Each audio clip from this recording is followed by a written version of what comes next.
Strategies for learner engagement from the last 3 weeks that we engaged in learning for instructional design and technology students. Week 1, we utilized technology. In week 1, we learned the Launchbox. In the Launchbox, there's a MacBook that has many components like Adobe Express, Adobe Creative Cloud, Adobe Premiere Pro, Adobe Express, and these components help me to complete my projects. I'm still not sure how to use Adobe Premiere Pro. I didn't have time to call the technical support. I'm still learning and on discovery. MacBook also has Office 365 with PowerPoint, Excel, Word, and Copilot.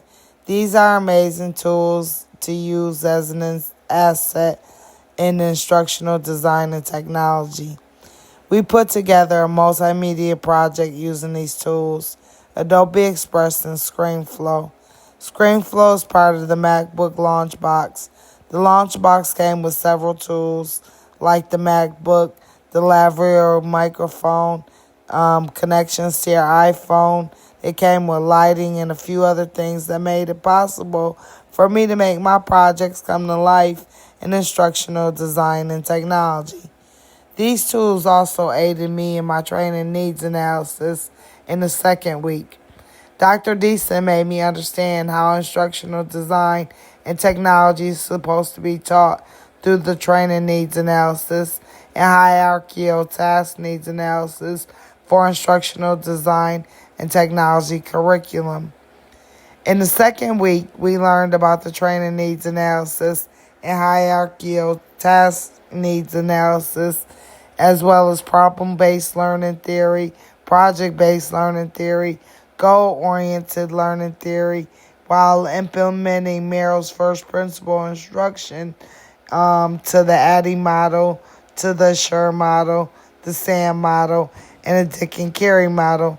We learn to use these models to create classroom content and rubrics for students learning and engaging. In the 2-week training class, we created a hierarchical task needs analysis to understand the students' learning to the models and how much they already know and what they need to know after the lessons.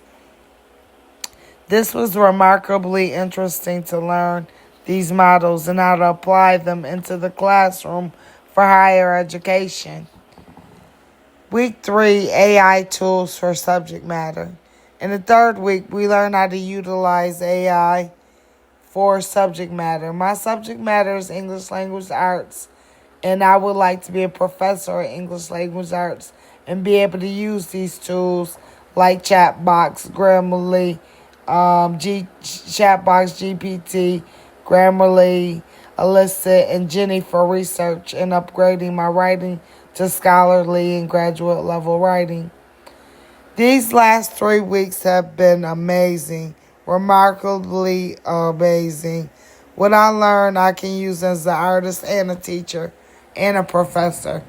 I would like a chance to utilize these tools more and get better with them and get better with my work. I've always been an A student, but this is a challenge, especially not having a laptop after 20 years. 20 years ago, I had a laptop, I never slept. I want my energy back. I keep the information engaging in instructional design and technology, and I absorbed it. I'm older these days, and these 3 weeks, I felt like the lessons didn't go in one ear and out the other. I feel like I've really absorbed these tools and really absorbed and engaged in higher education.